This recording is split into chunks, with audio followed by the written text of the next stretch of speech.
This is the last fucking take I'm doing. Hey guys, welcome to DeRailed Episode 2. I'm your host, Michael Bemis, and today no one is with me. No one's with me, I'm by myself. And that's because none of us saw the same shit this week, so none of us all really have a group thing to talk about. We're going to try not... It's not just going to be like The Guardians when we did last week, where we're going to see a movie that's out in theaters, and we're all going to talk about just that movie. It will be like that sometimes if there's a big enough. But we'll do topics too. Like we're planning on doing a Star Wars episodes in the near future with me, my brother, and a good friend of his and friend of mine. So we'll be doing that. Like there'll be topic episodes. So we might do like, is this director really fit for directing this movie? Or let's look at all of this person's films or performances, blah, blah, blah, that kind of thing. It's not all just going to be covering a movie and that, or a certain show and that's it. It'll be a topic-based show. We'll make it interesting, and we won't always force ourselves to stay on that one topic, as the show is called DeRailed. If you remember the first episode, we were going off on Brain Dump, DeRailed and Associates, and Guardians of the Galaxy obviously being the main one. But we were switching the topic, and that's the best way to do it, because feeling forced to one topic gets boring after a while. It's good to let the topics row, but there'll always be one that will be considered the main focus of an episode. This one being Brockmire. Show that was on IFC, and I didn't think too much of it when I first started watching it, but after a few episodes, it really hooked me. My dad was the one who really liked it, and I was watching it with him and my brother, and it was a pretty fucking good show, but I'm going to talk about that more near the end of it. I'm going to make my final topic of this episode, so if you are interested in just checking that part out, as I do advertise this episode as the Brockmire, as it is in the thumbnail and the title, then go ahead and skip to this part that's showing up on the screen now. If you're listening to this on Newgrounds, which we are available on now, I'll have it in the description. And if you're downloading the video from YouTube, then just download it. I'll put it in the description too, because some of you might not want to have YouTube open, and some of you might want to just go to a MP3 converter, one of the many websites to download YouTube videos and listen to it on your own time on your computer. That's fine too. Just check the time to skip to if that's all you're interested in listening to. But if you're interested in hearing the podcast as a whole, I'm glad you are. So let's start off with talking about, there's a few movies I've seen that I'd like to talk about. I don't have too much to say about most of them. It's mainly going to be Brockmire. It's going to be a pretty short episode too, because it is me on my own. I'm going to normally try to have other people with me, because I think that's the best way to do the show. I think it's more interesting when it's a discussion among people, and not just me talking to the people listening at home. I got a beer with me, drink a beer. Grab yourself a beer if you're old enough and drink along as we talk about the shit.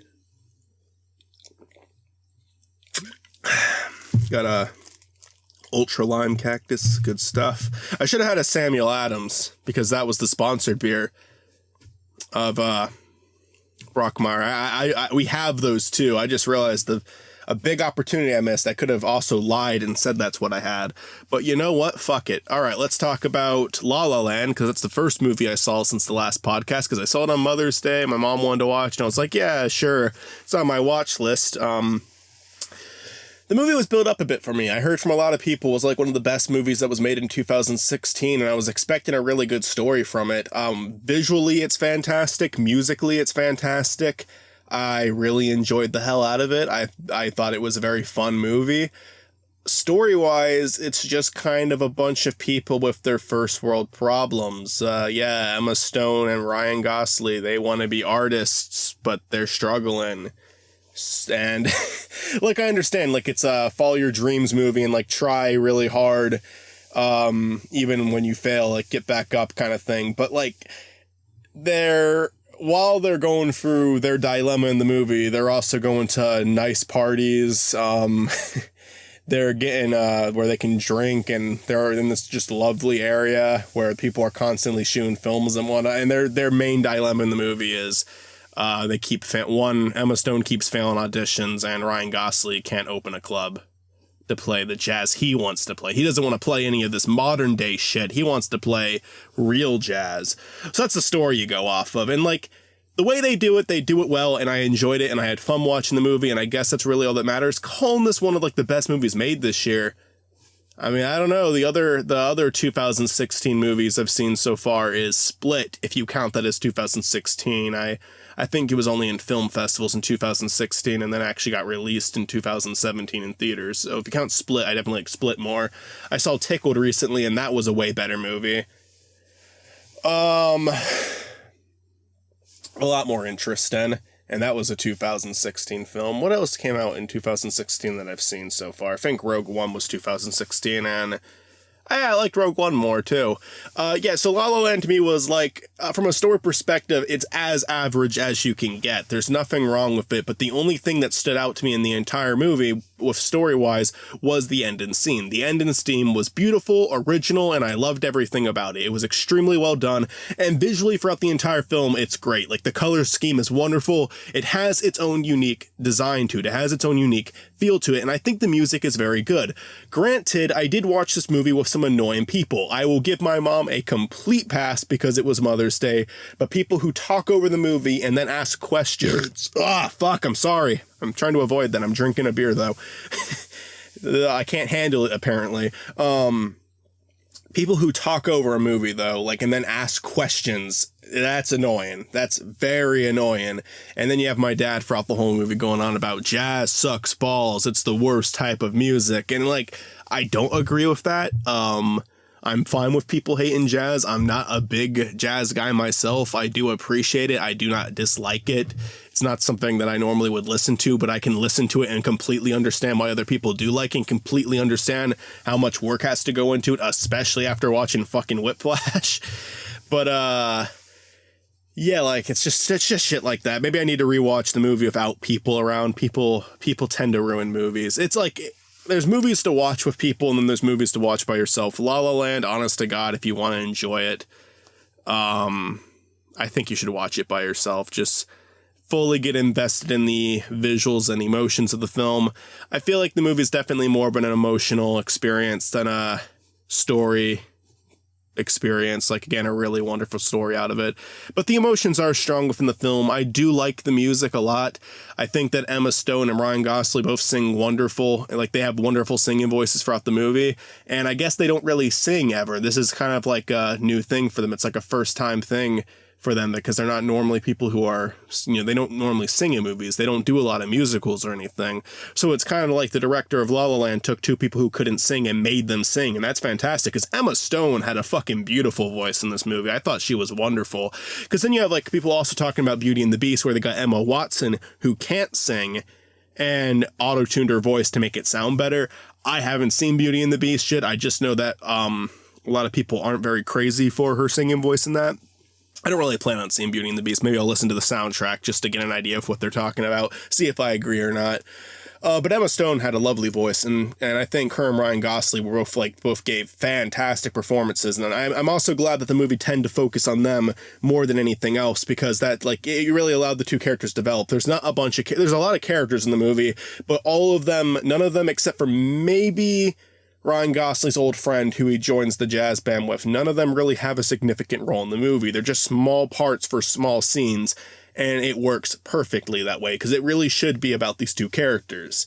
And then Ryan Gosling's one friend, he doesn't have a major role in the movie, but he definitely is someone who affects what happens to some of these characters. Like, he plays a role there in affecting the lives of the characters and the situation they're in. So, yeah, like, and they were both able to carry the movie very well. So I liked La La Land a lot.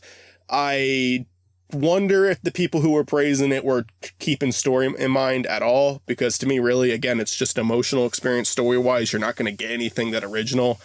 It's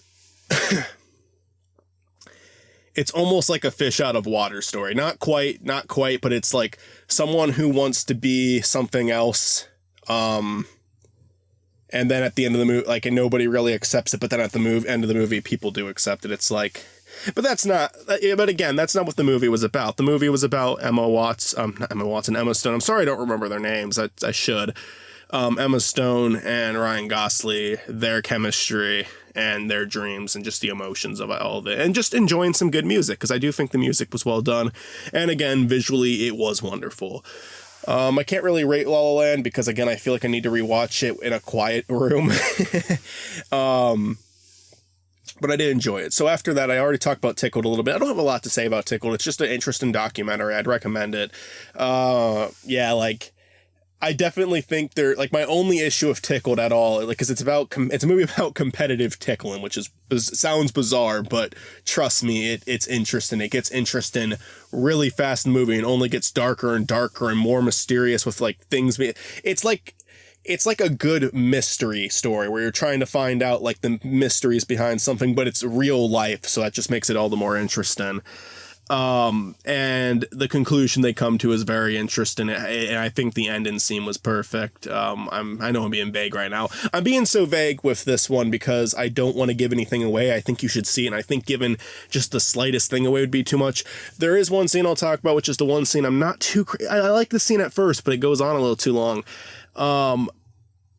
It's a scene where he talks to someone who shoots tickle porn videos, basically. Gay tickle porn videos. And I don't have an issue with this scene. It does give you a new perspective on the subject matter in the film. And I do think it's a scene that works well in the movie. But eventually we just kind of cut to the scene where it's like, it's just showing the porn on screen.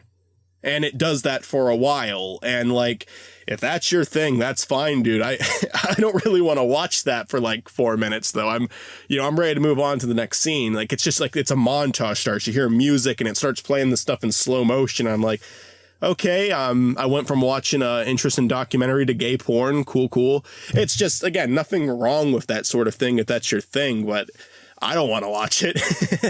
That was my only issue with Tickled. Tickled was really good. There's apparently a sequel, a mini sequel that was 20 minutes long that take place after the success of the film, or at least during the screening of the film, just to kind of get the people who were involved in the people that they were investigating, the people where they were involved with, their opinions on the film. And it's called The Tickle King, and I can't find it anywhere. I will pay for it. I will give them my money for it. I can't find it though. I absolutely cannot find it. After I couldn't find it, I tried to stream it. Like I tried to watch it illegally because I couldn't find it, but I couldn't find it anywhere with that either.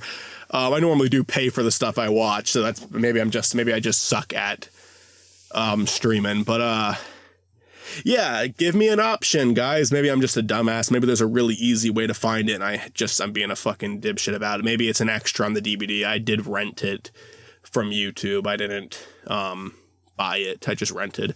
So I don't know. I don't know. Maybe you have to have a physical copy to watch the 20. It's called The Tickle King, and I really want to watch it.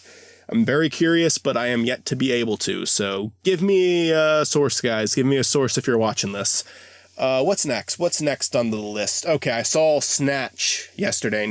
Snatch, the 2000 film, not the Amy Schumer Snatched in theaters right now, which I feel like I need to give Amy Schumer a fair shot before I can give her any more shit, because my dislike for her comes from, one, her getting offended at someone making a joke about her even though she's a fucking comedian, and two, I'm talking about the kid who like interviews people and posts, I don't know, like said something about her as a joke, and then she took it personally and got people to his attack us too. I don't know the whole situation. Maybe I shouldn't be talking about that too, because I don't know all the details. But I also just think she's very unfunny from what I watch. It seemed to be a lot of jokes at her own expense, which isn't bad if you're good at it, but it's just like, I'm fat, I have a vagina. But I saw very little of it. Maybe I should give her more of a fair shot. That's not what this is about. I'm getting off topic. Derailed, we got one. But yeah, as of now, not a fan of Amy Schumer. But I saw the 2000 Snatch yesterday, the one that had Brad Pitt in it and all that, and it was pretty fucking good. Sometimes I watched it with my dad and brother, and they suggest films to me sometimes where I'm like, I'm not really able to get into it like they are. Like, I'm just like one more recently was a movie called Unforgiven, which is a Clint Eastwood movie, which is basically an anti-spaghetti Western, because it does everything, like it has like a similar setup that a lot of his Western movies do, but there's no fighting in it. And until like the very end of it, it's almost going against what most Clint Eastwood movies are. And that's kind of what stands out about it. And they really like it. They say it's one of the best movies they ever saw. I thought it was okay.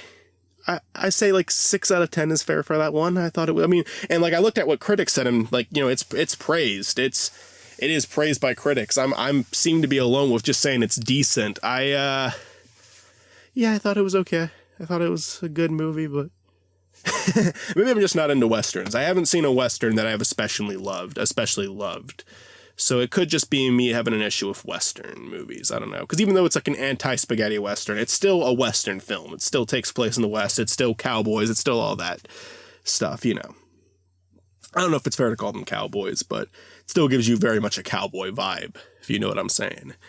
But then they recommended Snatch to me, and Snatch was as good as they said it was. It was fantastic. I'm surprised it only has a 73 on Rotten Tomatoes, because it's like, not only is the story very good, not only is it a dark comedy that's really funny and has interest in story arcs with all of the characters that all come together at the end, some in major ways and some in minor ways. Not only is every single one of the characters' arcs interesting, but it's like super artsy too. Like, there's some really unique cinematography. There's some really, like, it looks like a film that I haven't seen anywhere else before. It looks really unique. It is very unique. The performances are really good.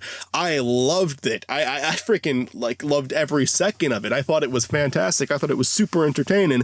I don't think I'd like say it's a 10 out of 10 movie for me. I don't think it's perfect, but I might go as far as like 8 or 9 out of 10. I really enjoyed it. I thought it was great. I mean, a 73 isn't bad. A 73 is good. A 73 is, I feel like saying a 7 out of 10, like, I feel like the way it works is a 5 is average, a 6 is, yeah, that's pretty good. A 7 is, it's a good movie. It's just a flat out good movie. 8 is great. 9 is almost flawless. And then 10 is flawless. So 7 out of 10 isn't bad. I feel like it would do a little better than that, because I'd put it higher than a 7 out of 10.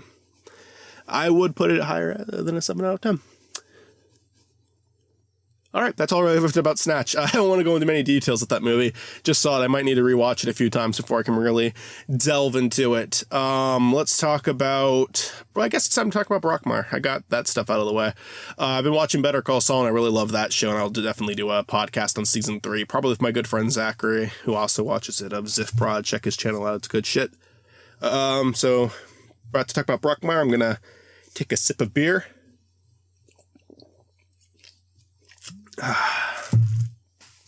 So my dad really liked the show that was coming on IFC, and he would watch with my mom, and he would be laughing pretty hard at it every single night. And I didn't really watch it, but I heard, like, I could hear it going on. I knew it was a show about baseball from walking through the room and just seeing it on.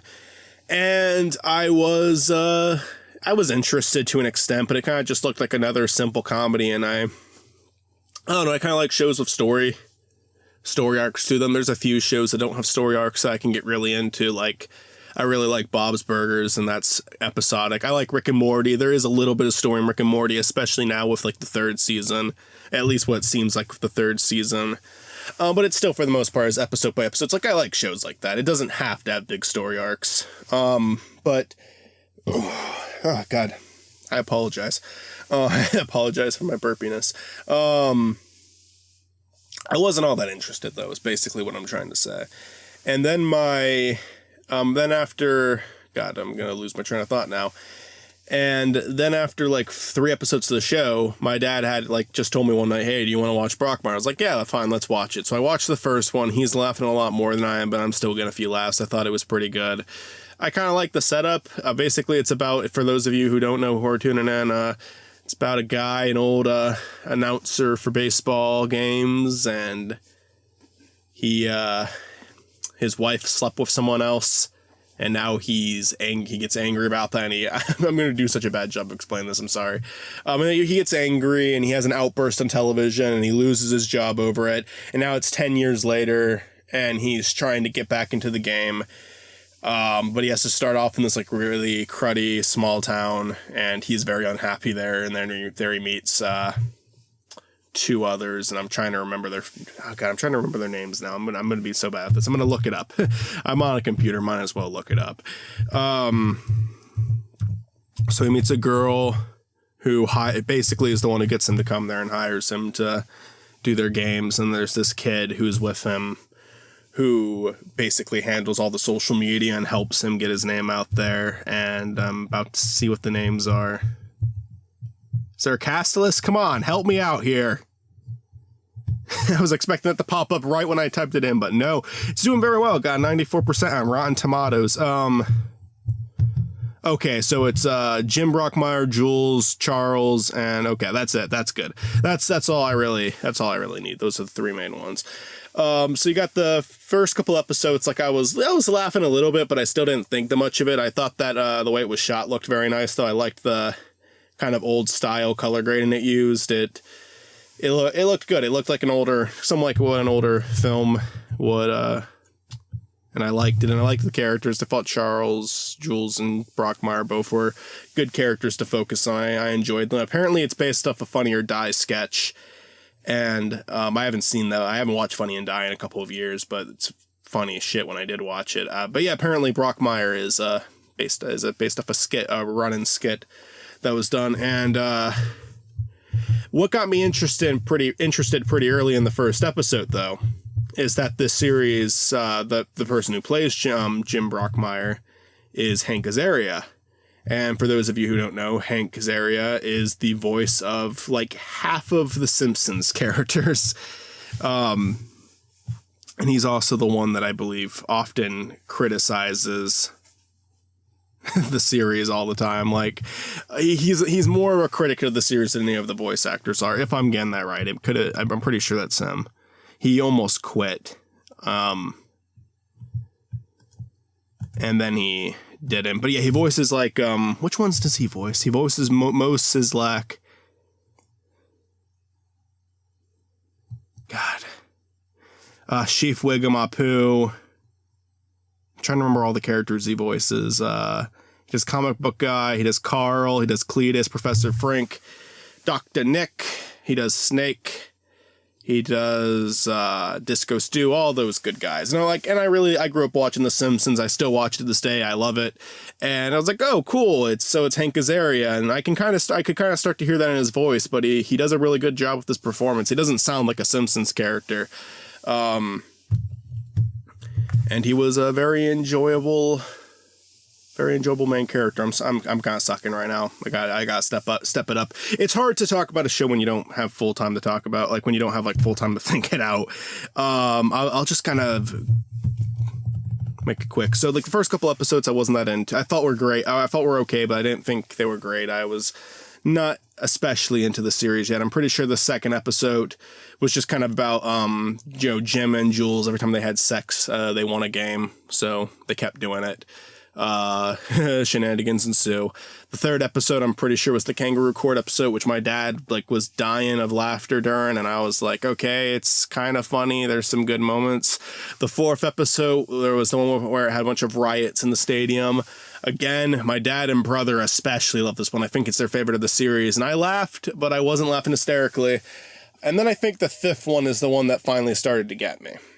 The fifth one, I believe, was the one where the podcast is started at the end of the episode, and it's also the one where No, those two are separate. Those two are separate. I believe it's the one where he meets with his ex-wife for the first time in like 10 years.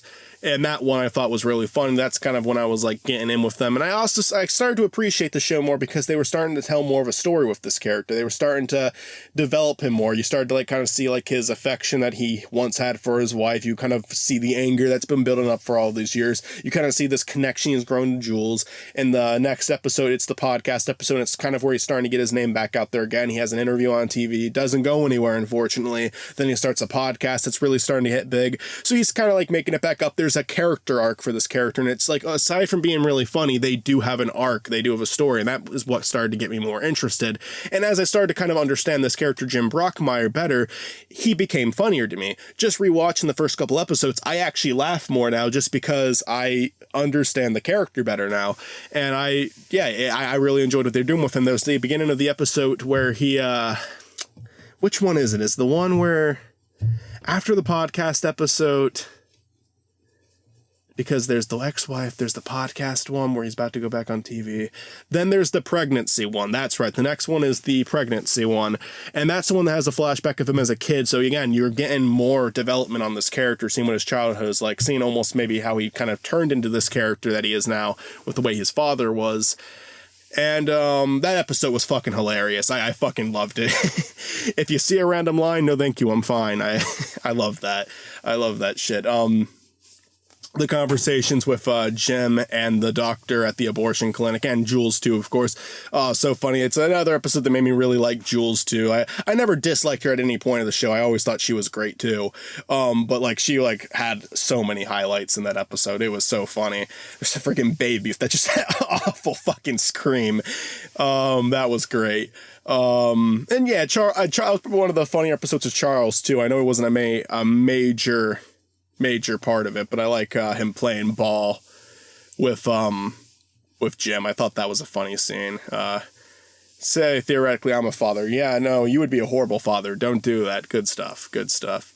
And it leads into, again, that episode ends with a cliffhanger. Most of the episodes ended with some form of cliffhanger, too, where they were minor, but in the next episode would still kind of be its own episode. It'd be its own thing. The plot would be very different from the episode before. It never felt like two episodes were running into, it never felt like one story was running into two episodes. It's like every episode its own story, but every episode ended in a way that would make you get ready for that next episode. Like something would happen in that episode that would lead into the next story. So I really appreciate for that, too, because, again, that's really good storytelling. The next episode was the one where he goes with Joe Buck, I believe it was. I don't watch baseball. I know nothing about it. The show actually, if anything, gave me some appreciation for it. I'm not seeing him in the recurring cast. He should be in there, shouldn't he? I gotta make sure that I'm getting the right name. So I'm gonna look it up now. Joe Buck. Am I right about Joe Buck? I also like how they call him Joe Buck throughout the entire show. They don't, like, none of them ever call him something. Like, it's not like one character calls him Joe or one character calls him by a nickname. Like, everyone calls him Joe Buck. Like, they always, they never shorten his name. It's always, oh, hey, Joe Buck. Oh, what's up, Joe Buck? I got a job from Joe Buck. It's like, they always have to say his full name. That episode was really funny. And I really appreciate that episode, too, because you think for a while they're going to go the whole, like, they're planning on showing a video of Brockmire.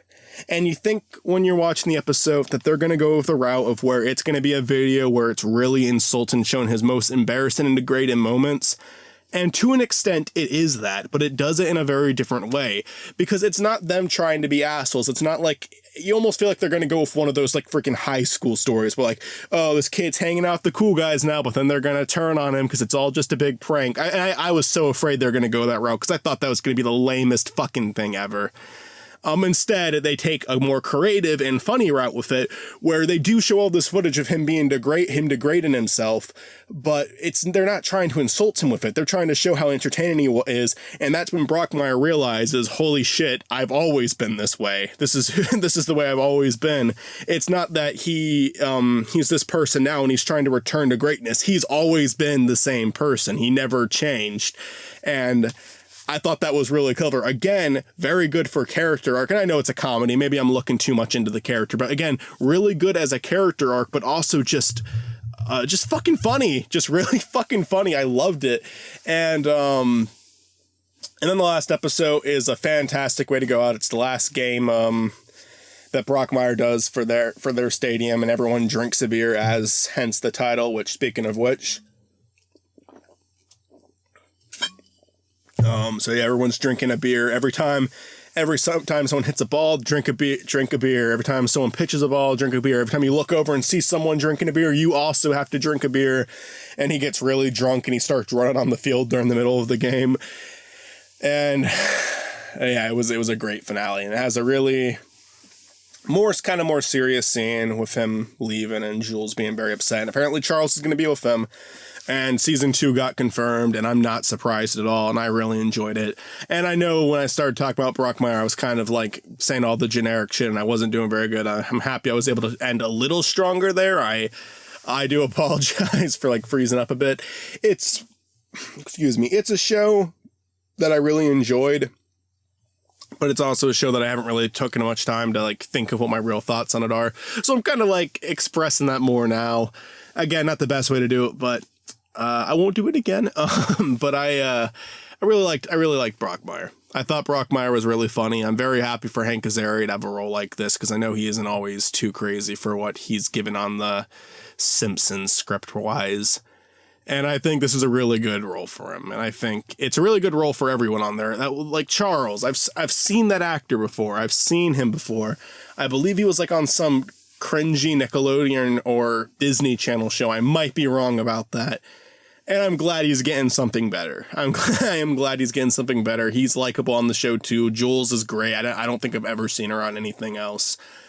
But they were all great. They were all really great in this, and very happy to have gotten a chance to get into it. Because if I would have watched just the first couple, I probably wouldn't have kept watching. But it really got better. It's not like I'm not like comparing to like something like BoJack Horseman, like where it starts off really silly, then gets really serious, and that's why people get invested.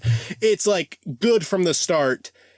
I'm just glad I kept watching because it became a lot funnier and became a lot more understandable of the characters, and they did a great job with it. And I'm not surprised that's getting good reviews, and I'm not surprised that it instantly got renewed for a second season. And I think this show will get to run as long as they want it to run with how good it is and how well it's doing. So kudos to them. I'm looking forward to the second season of Brockmire. And that's about all I have to say about that. So thank you for everyone who tuned into this episode of Derailed. I'm sorry I did it alone without people, but next time I'll try to have people.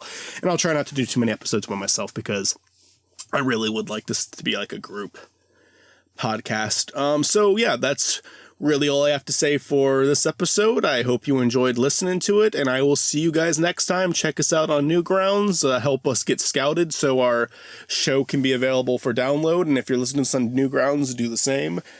And if you enjoyed it, at least. If you fucking hated it, then criticize me and tell me what I could do better. With me being in by myself in this one, you very well may have hated it, but I hope you enjoyed it. And with that being said, have a good night, guys. Thanks for watching.